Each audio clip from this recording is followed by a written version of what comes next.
how I want to start this is that I want you all to just sort of for a minute or two, think about being with your partner. You happen to be in Venice. The night is falling. The lights are going down. There's a wind coming up. And you notice that because the gondolas are waving and going up and down and up and down. You also can feel that there's something in the air. It's salty and the wind is sort of hitting your faces a little bit. But you're sort of out very close to the Adriatic, looking over the canal, and you feel that there's a storm coming on. Storm over Venice. The night in Venice was clear and crisp.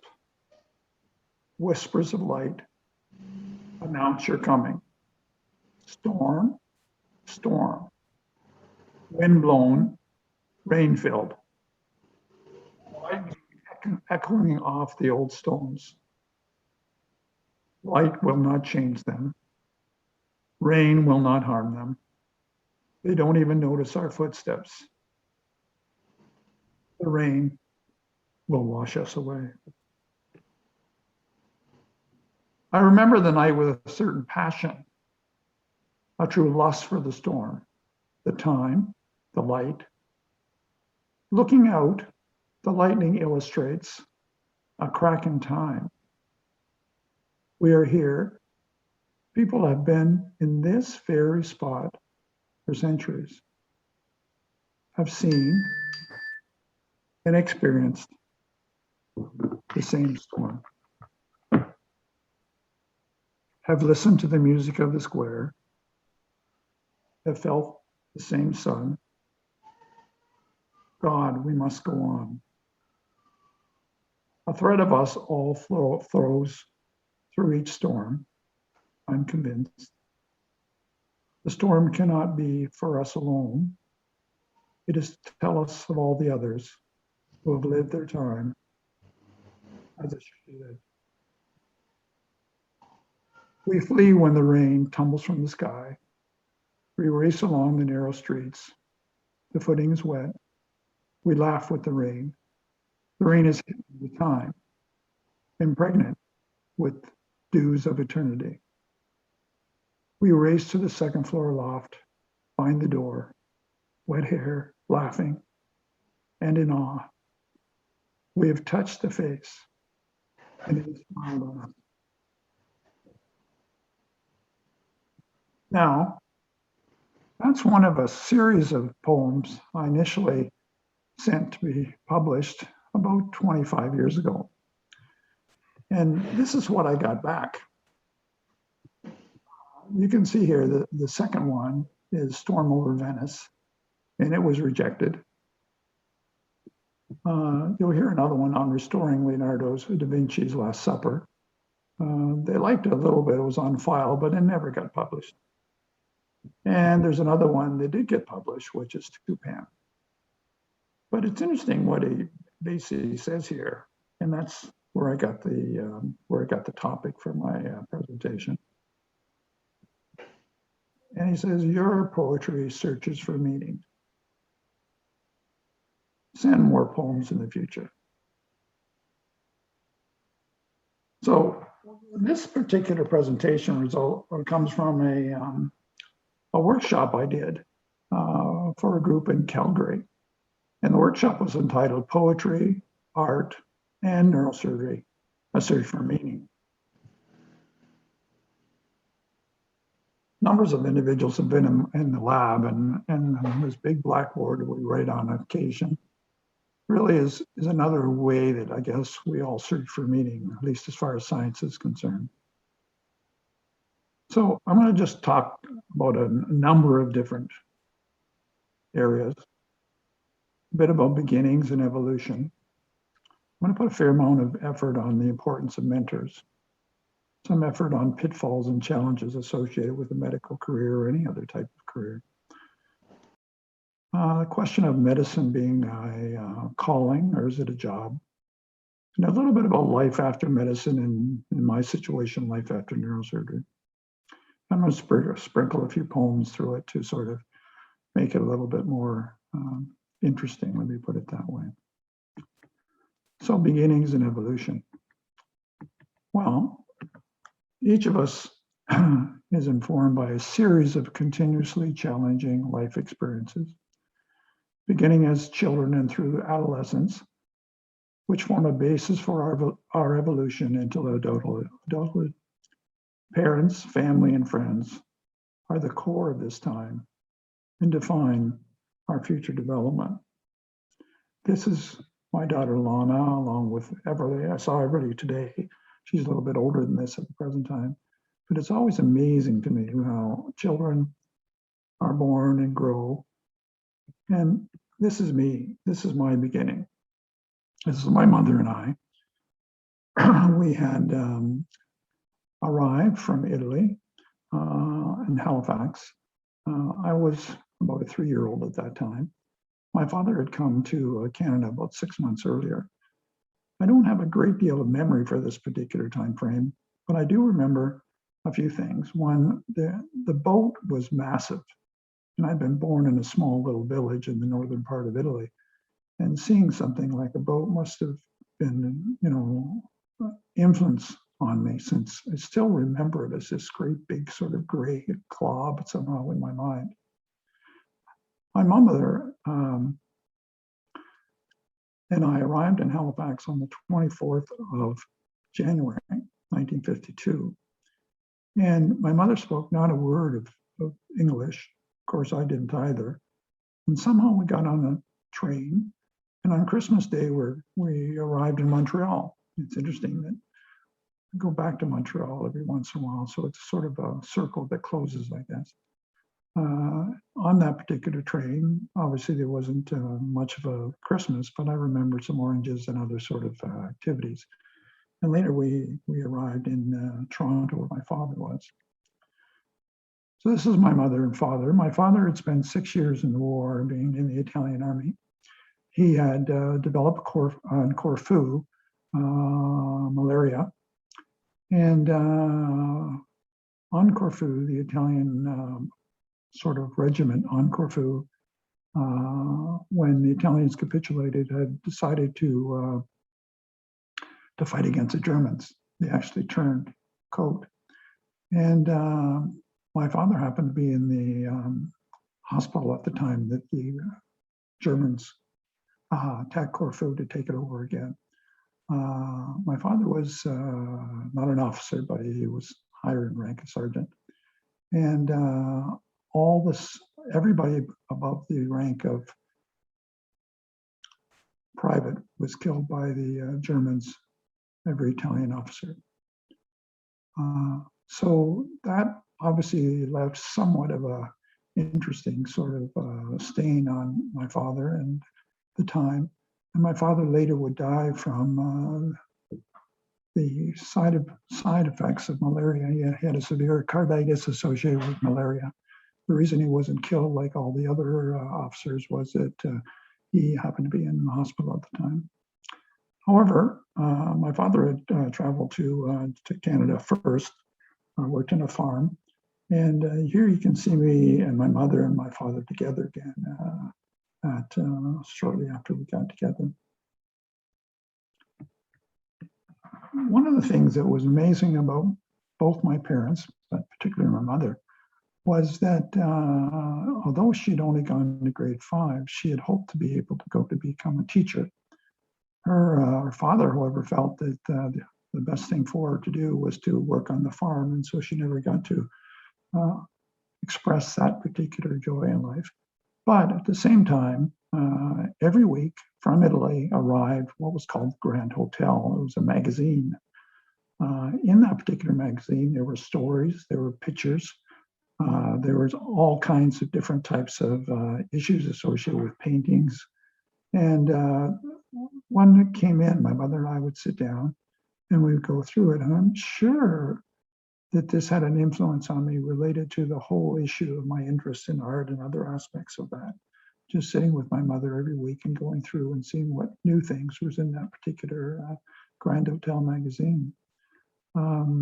There's been some issues related to this particular magazine and others at the time, that they were sort of worthless escapism, or were there some part of history? And from my point of view, they were certainly part of my history as I was growing up.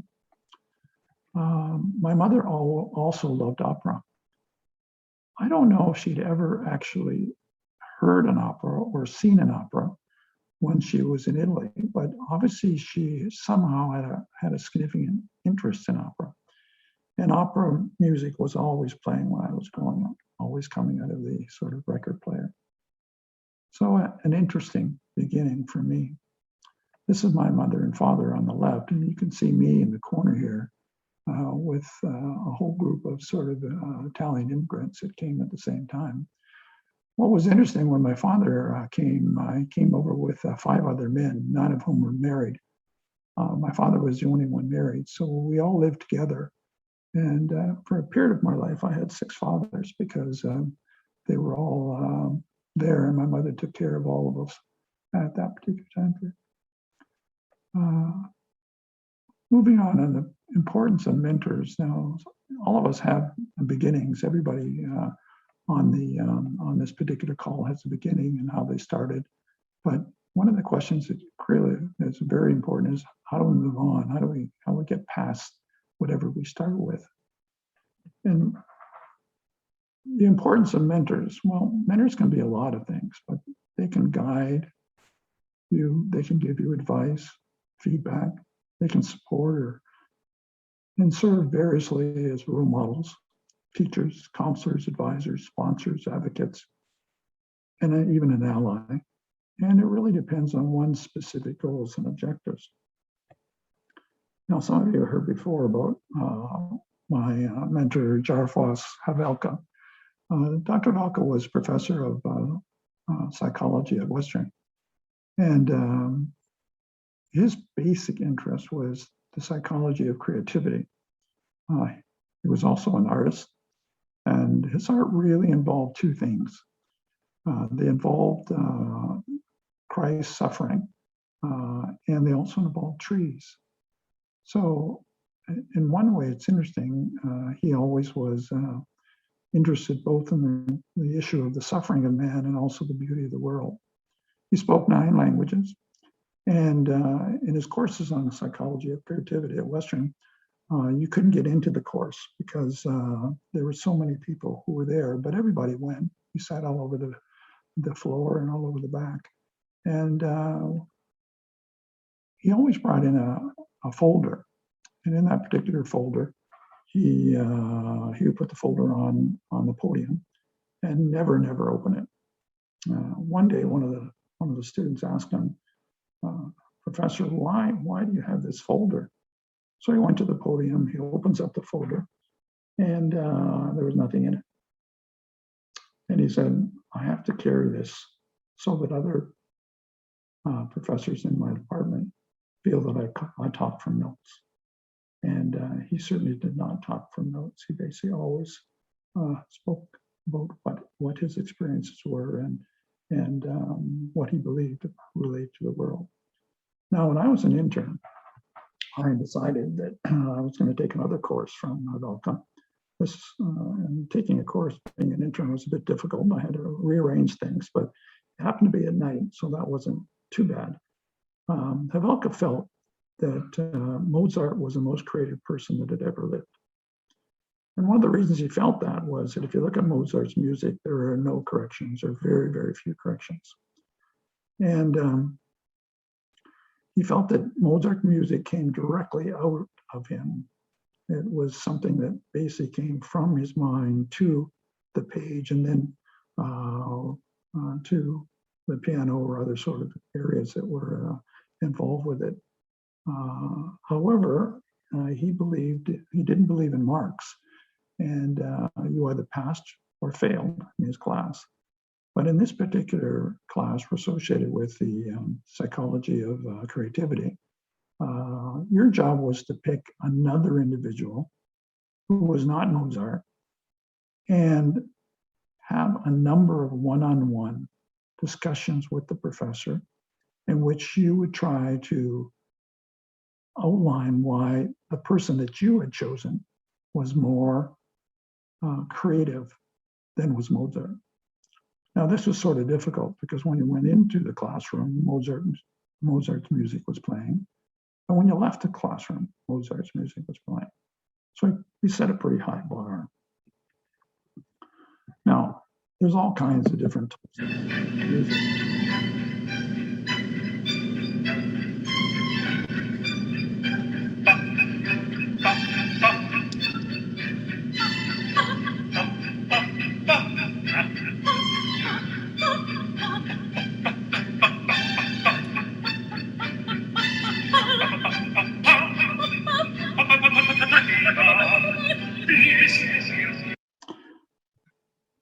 Imagine for a second producing something like the Magic Flute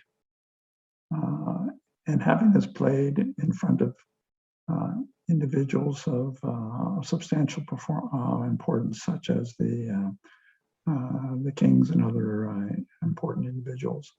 He clearly changed music at the time, no question about that.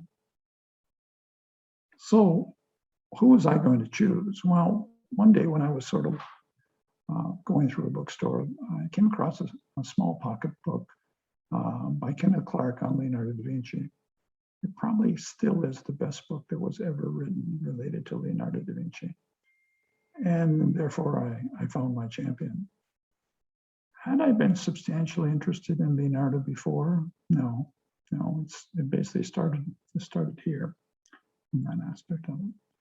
So I had my two particular one-on-ones with the professor. One of them happened to be Leonardo da Vinci in anatomy, and another Leonardo da Vinci in surprise, how Leonardo's work surprises you and how that affects your brain.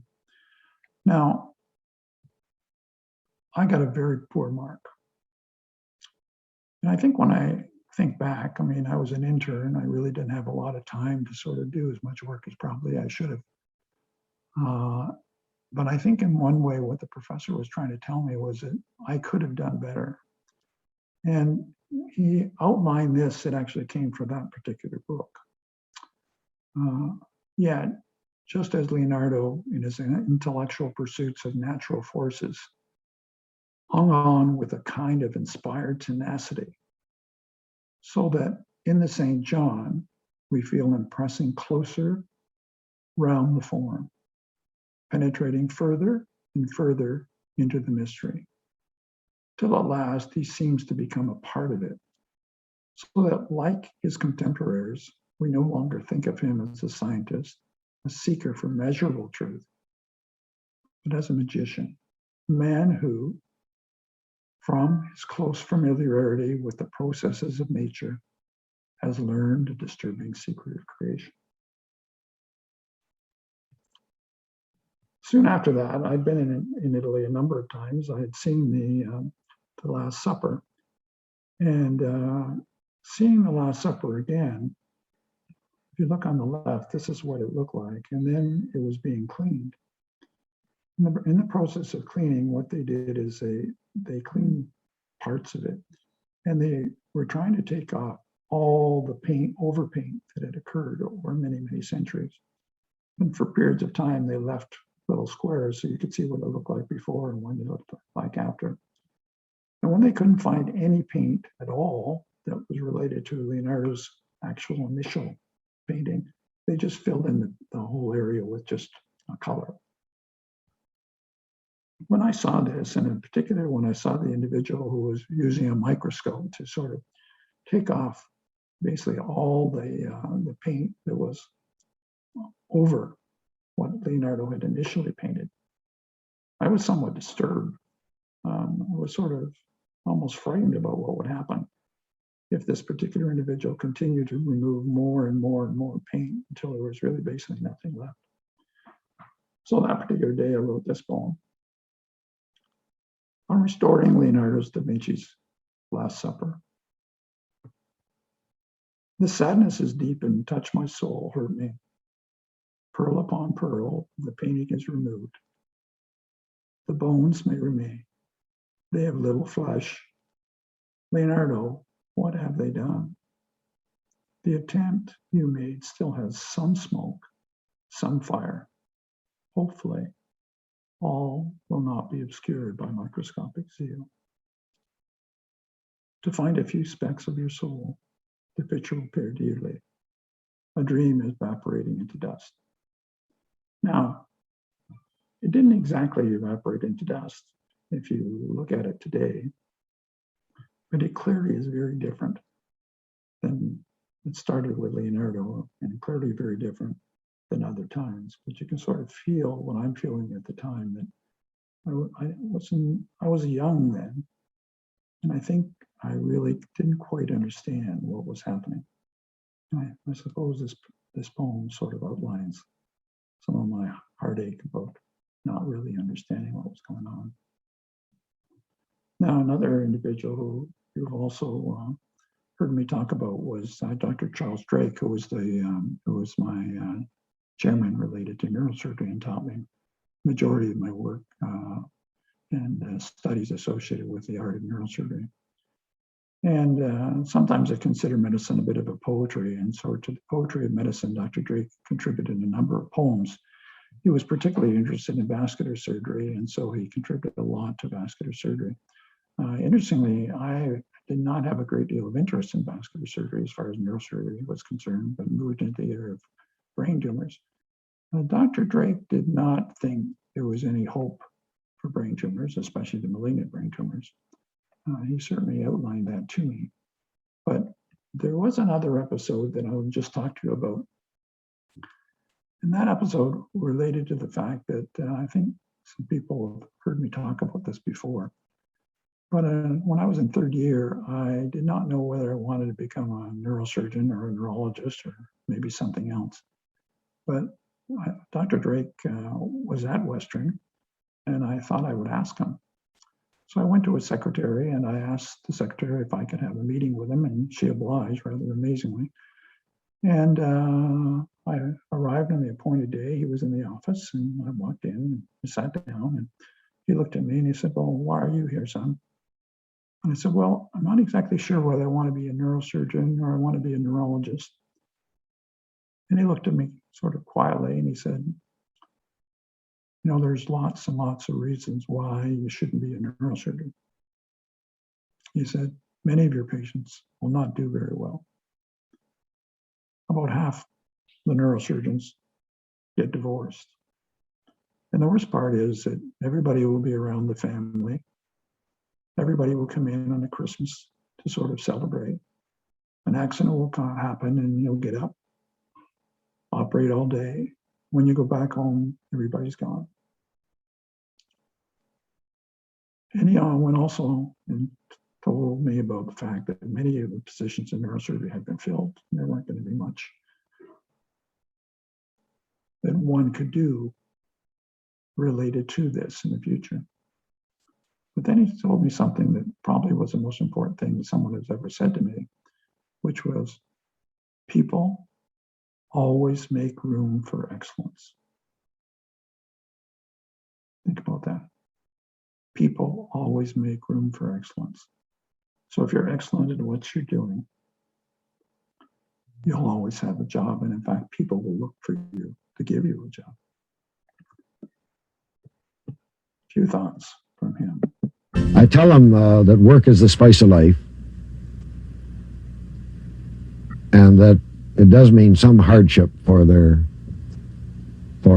family, but there's no alternative to it if you're going to make your mark in surgery.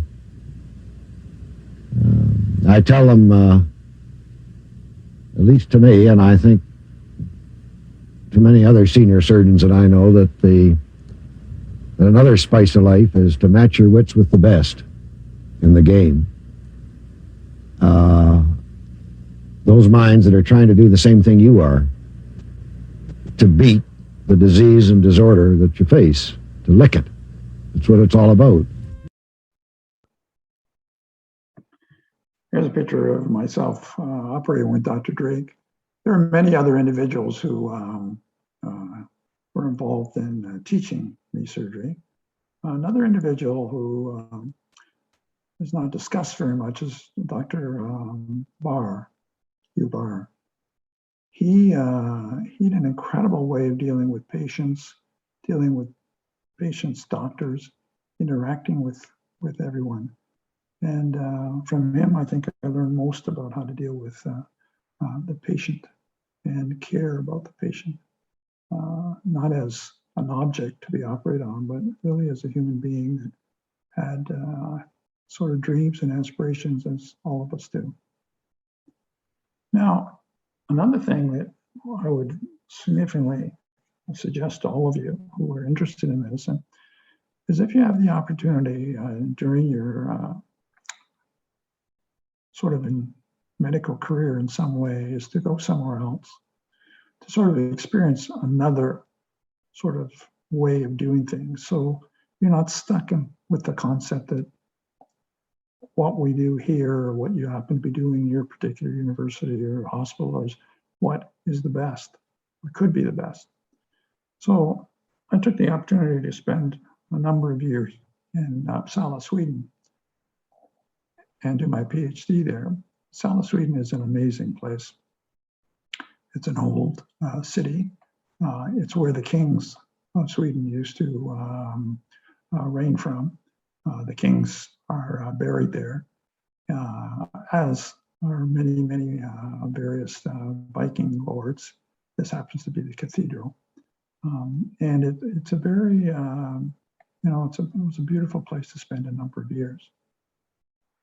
My supervisor at that time was a physician by the name of Karl Larfors.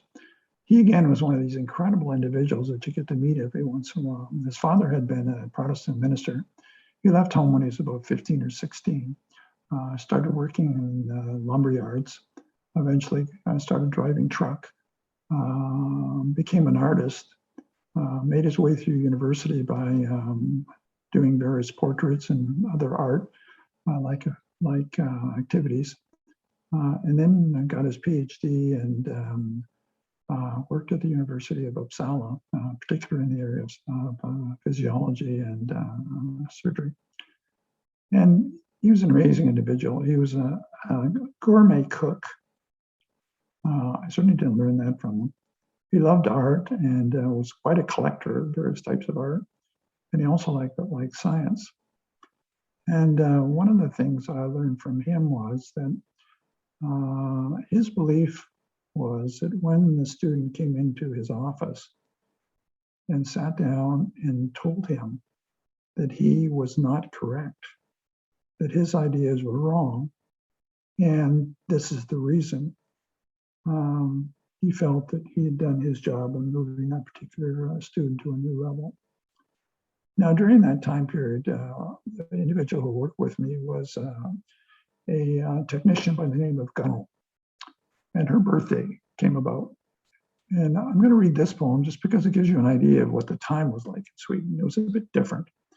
And this happened to be, her birthday was in autumn, obviously, and this was a poem related to that. Autumn has come to Sweden, and the leaves are heavy with the dew of time. Like warring paintbrushes, the trees spill their colors, covering the earth with leafy flowers. A wind whispers through the veil, and all forlorn ears turn to hear its tale. For it tells of Gunnel's birthday party and the gathering from near and far in the valley. Out from their caverns came the fairy queens, in from the dark woods came the dwarfs a gleam. From the high mountains the trolls came a prancing, and from the seashores the mermaids a dancing. The Viking kings in their graves of old hear this news and are no longer cold.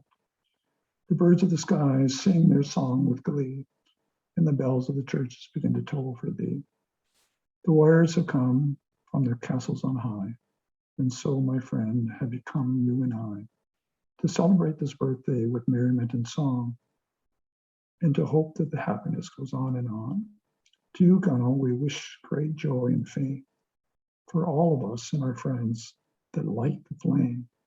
May your life be filled with happiness so deep that the joy in your heart will forever keep. So you can get an idea that that particular time period in Sweden was a time period of very joyful time period, let me put it that way. And it reminds me every time I see the pictures of the castle and see the pictures of Uppsala, the time we spent there. Now, there's something quite interesting about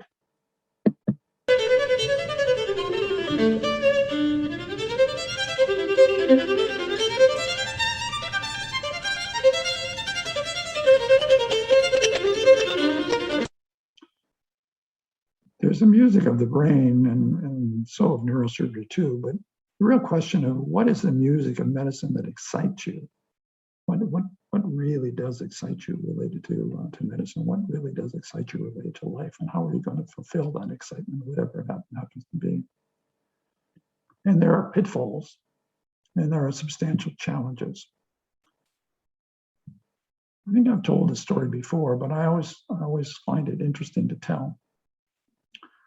When I was started my surgical career, I was out for about a month. And when I went into the surgeon's sort of dressing room, I noticed that one of the anesthetists was drinking from a bottle.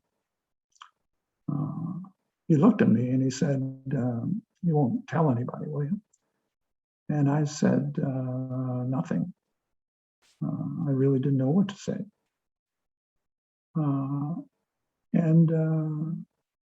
I thought, well, what I maybe should do is I'll talk with the chief of neurosurgery about what I've seen and maybe ask his advice. And I asked his advice and he said, well, was anybody else there? I said, no. Are you sure it was alcohol? I said, I was pretty sure I could smell it. He said, well, you know what's going to happen? It's going to be your word against his. He is a senior anesthetist, much, much older, and has many more contacts than you do. And in the end, it won't be you that will be an issue, but it will be an issue that if you try to get one of your patients on at night or try to get your patient on in an emergency situation, there may be a little less interest in helping you from your anesthesiology colleagues. So he suggested that I really don't do anything at this particular time. I thought about that for a while. I actually talked with my wife about that, and it sounded like reasonable advice. And then what happened was that about a month later, an arrest occurred in the operating room. And it happened to be in that anesthetist operating room. And it was an individual, a young woman who was having a very minor procedure. But the anesthetist was not there. He was out drinking. And that patient died. And to this day, I have a significant pain about it, in the sense that if I would have maybe informed someone else or made another decision, that patient may not have died. I think the mistake I made was I should have gone to the chief of anesthesiology, not to the chief of neurosurgery. And I should have outlined to the chief of anesthesiology what I saw. I couldn't prove it, but this is what I saw. And then let that individual make the decisions. It's an interesting lesson to learn later. The second thing is substantial numbers of my colleagues have gotten into trouble with alcohol or gotten into trouble with drugs. And it's one of the substantial pitfalls from the stresses that are associated with medicine. And all of you are going to be challenged by those particular stresses. So I think you have to sort of learn and deal with those particular stresses in ways that don't involve drugs, alcohol, and other sort of activities. The best way to do that is probably love and happiness. These are pictures of myself and my wife when we were just beginning to date. And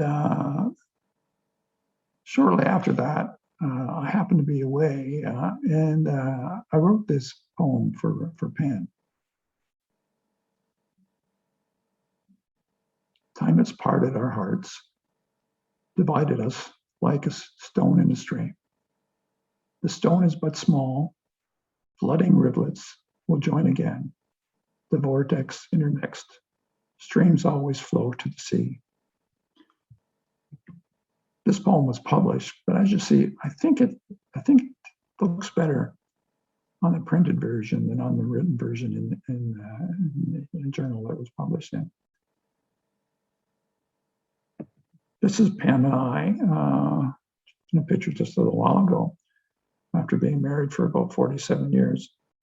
So my hope for all of you is that you find the right person to spend your time and your life with. It may be one of the more important, if not the most important decision that you'll ever make. I've told a number of my friends and other individuals that the best decision I ever made was to marry Pam. And I would change every other decision that I made, including going into neurosurgery. So it's important to make the right choice as to who you want to spend your time with, because that will make your life filled with more joy than you can imagine. Other things, you have to find something else that you like. In my case, it happened to be art and a little bit of Leonardo magic, but it can be anything. It can be writing or different types of reading or different types of other activities. It doesn't really matter, but you have to find something else to fill your life, because the stresses that are involved in medicine and various other activities are enough that if you're not careful to have other activities that are able to sort of help you deal with the various stresses that your particular profession is going to be involved with, it's very difficult to get through. So is medicine a calling or a job? And a few weeks ago when Salvatore gave his presentation, he showed this particular painting of a doctor. And I'm showing it again really for one reason. And, you know, clearly this is in the past. Here is a physician who is obviously concerned about this child who probably has various types of scarlet fever. And the reason I'm showing it is I saw the male father in the background in this picture very easily, but I really didn't see the mother here. And I think it's important, I gather, that when we look at paintings, that we look at them very carefully, not only to show what we can see. You can see here, for example, that the light is shining off the lamp onto the doctor's face, onto the child, but mother and father in the background here. And it is very important that each of us remember that although the patient is important, so are all the family who are associated with the patient. And these individuals are the ones that can help you deal with some of the various other problems, like everything from mental health to other activities. Just dealing with the patient sometimes does not get you very far. You have to, in some ways, deal with the whole family at times. Now, I will also mention there's a certain humility that you have to have, you know, to operate on someone's brain, and allow that individual to allow you to operate on his or her brain is a you know, sort of a very special opportunity that all doctors and other individuals in the healthcare professions have. Patients trust them with activities that they don't trust many other professions with. And therefore, it's important to remember that one has to have a certain humility associated with that trust. Now, the other thing, again, that Dr. Salvatore Poggioni talked about was the issue of being an advocate. And here, this is Pam and myself and Steve Northey and his wife, and associated with our ability to start the Brain Tumor Foundation of Canada. When Pam and I came back from Sweden, and we were involved in taking care of patients who had brain tumors. There wasn't an organization that was really available for them at that particular time period. And so Pam and Steve and I considered just starting that organization, but there was a reason it occurred, and this is the reason. When Kelly was diagnosed with a brain tumor at 8 years of age, it was very devastating to us as a family, of course. But I think more devastating than anything else was the fact that there was no information available to us, and that didn't seem that there was any support groups in place to count on, to fall back on, any people to talk to. So it became very evident that there was a definite lack there that we had to address. Kelly died at that time, being an 8-year-old, and I think clearly accelerated our feelings about moving ahead with the development of an organization specifically organized for brain tumor patients. And that ended up with the Brain Tumor Foundation of Canada. And the organization started in 1982. And I went in practice in 1981, so it was very fast. So this particular organization got started after coming back from Sweden. And this organization really provides support for research. And actually, this year has just supported our research in the lab. So it has been very useful to brain tumor patients and brain tumor research throughout Canada and in essence the world too. This is interesting in the sense that one of the things that was missing at the time that we were involved in the Brain Tumor Foundation of Canada was a handbook, and Pam wrote the majority of the handbook for patients, and the handbook has continued to be available for patients to this day. Now, I'm going to talk a little bit about life after medicine in the sense that here's Pam and I, we're celebrating 35 years since the Brain Tumor Foundation in Canada was formed. So we've continued to be actively involved in the Brain Tumor Foundation. We've been involved in the Ulster Library of the History of Medicine, as individuals know. We've also been associated with giving back. And I think that's another thing that you have to think about in the long run of your lives. How do you give back? And Pam and I have endowed the 11 Ulster Medical Student Essay Awards for the Ulster Library of the History of Medicine in 2015. And our hope was that this award would help McGill medical students explore the historical, social, ethical, and humanistic side of medicine. Their investigations, hopefully, to unravel the past would help to further understand the role that medicine has played and continues to play in the enhancement of the human condition. And we've also endowed another group associated with Family Undergraduate Student Award for not medical students, but undergraduate students who are interested in brain tumor research. So in one way, that was our giving back. And we continue to be involved in those particular activities, which has, again, helped us and continues to sort of keep us busy in this particular time period.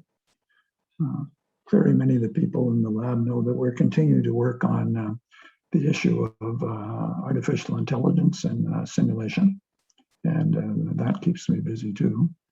And this is just a picture of the some members of the artificial intelligence hive, and many of these individuals, people know. Kai's there, Alex is there, and others are have gone on to through other activities. And it's been hard to get everybody together now because of COVID, but hope that we'll soon have everybody in the lab together and we can take more pictures. I've also mentioned this before, that Leonardo had said that it was a mediocre pupil who didn't excel as master. Leonardo's a bit of an outlier, so none of his students excelled him. But for the individuals in the group here, who I'm sure many of you are going to end up becoming teachers, one can comment that it is a mediocre teacher whose pupils do not excel him or her. And I think your goal is to help students get better. In other words, be better than you can possibly be. It's one of the goals that all teachers should have. And again, the concept of a happy life, children, grandchildren, and hopefully, if one lives long enough, great-grandchildren. So, Valerie said this about Leonardo da Vinci. What a person leaves after him are the dreams that his name inspires and the works that make his name a symbol of admiration. So it looks like through life you have to have two things. You have to have the idea that your work inspires other individuals, and you also have to have done something. So you have to have works also. So a combination of the two. So we all have beginnings, and we are going to have endings. And I wish for all of you to live long and prosper and spot, let's say. But I think I'll finish with this. One time when I was sitting along the lake, this came to my mind. The sound will pound on the eardrum of time forever. I thought about how to put this into a poem, and I'm still considering it. And hopefully, at some point, I will be able to put this particular sentence into a poem. But in one way, it stands a bit by itself too. So my hope would be that the sound that each of you make will pound on the eardrum of not only time, but the eardrum of humanity forever and ever.